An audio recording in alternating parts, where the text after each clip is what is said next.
Before we start, I would want you to hit that red subscribe button so that you never miss out on any of our videos. Hey guys, what's up? Welcome back to Blox Manage. Here's how Roblox YouTubers got their name. Number 7. Jones Got Game. Jones Got Game is only one of the numerous YouTube channels Todd Jones runs. The inspiration behind the username was just a surname and what he had aimed to post on the channel, which was gaming videos. He clearly didn't beat himself up choosing an elaborate username, but the one he has works just fine.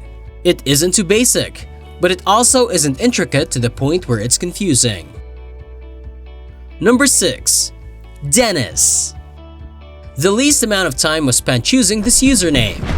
Dennis the channel was called what it is because the owner of it was named Dennis at birth. Instead of choosing something unique or creative to be associated with all his life, Dennis chose his own name. Thankfully, he doesn't have a name as common as Paul and John, but Dennis isn't an uncommon name at all. It's probably smart doing what he did because he doesn't really need to put any effort into thinking about it, and all his social media accounts are just his own first name. He gives off the ABBA, Beyonce, and Cher vibe. Those are some pretty popular people who also go by their own first names. Maybe they inspired him? Number 5. Cookie Swirl C. Candace has been known to be a lover of all things cutesy and pink, which shows very clearly in her username. Cookie Swirl represents a cutesy sort of username, which represents her personality quite well. And the initial at the end is a C for her name, which is Candace. She has multiple accounts and she always adds a C at the end to personalize the names. Whenever you go on her channel, you already know you're in for a treat. Number 4. Leah Ash. Another one of those people who chose not to give even a second of thought into their username. Following in the footsteps of most other YouTubers, Roblox players or otherwise, Leah chose to go by her own name, not going through a lengthy procedure involving the use of her creative side. Number 3. Dan TDM. It almost feels weird thinking that Dan TDM was once known by a completely different name. You may have been wondering about the TDM in his username, or if you weren't, that's fine too.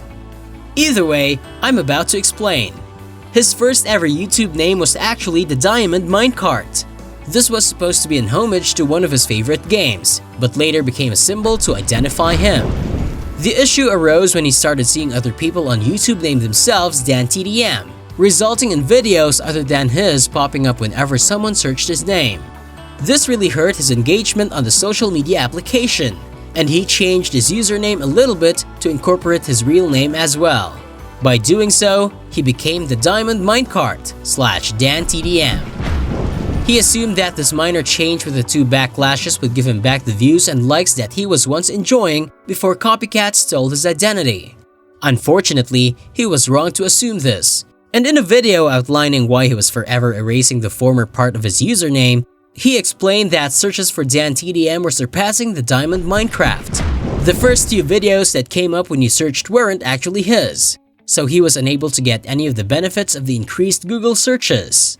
In the end, he had to completely remove the Diamond Minecraft from his name, and he became Dan TDM. Number 2. Poke. If you're an original fan, you'll remember Poke Digger 1.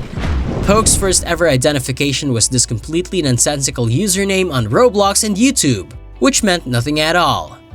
Since this word was somewhat long and kind of annoying to spell for his younger fans, he chose to make it smaller and more basic. Hence the creation of Poke. A simple 4-lettered word that even 8 years old can spell flawlessly. Like many others, Poke didn't actually have any rhyme or reason as to why he liked the name, but he did, and was hesitant to change it. Over the years, he has renamed his Roblox avatar to Poke Digger 1 for reminiscent reasons, but his YouTube name has stayed unchanged. His fans love him either way, and it's also just so much easier to search Poke instead of the longer name. It also makes for some really fun merchandise that you can buy. It's very low-key, and unless you encounter a fan in the middle of the street, no one will even know why you're wearing a shirt with the word Poke on it. Number 1. Sketch. Sketch on Roblox is notorious for having a very unique, unfindable username. In a video a few years ago, he actually opened up his oldest Roblox account, which was named Sketch2. He laughed about how he didn't know why he had randomly used the number 2 and had wanted to be called Baby Sketch, which was taken at the time. This account of his was used for a long time until he finally changed everything to Sketch. The reasoning behind the word isn't drawn out of interest. It was just a word that he thought looked cool with a number in the center to represent an alphabet. I mean, can't argue with that logic, can we? Ever since, he kept the same name on YouTube and Roblox, and if you ever find him in-game, it'll be very clear to you. This brings us to the end of our video. I hope you enjoyed it. Hit like if you did and don't forget to subscribe to our channel so that you don't miss any of our videos in the future. Also, watch the 2 videos that are on your screen because I'm sure you'll love them.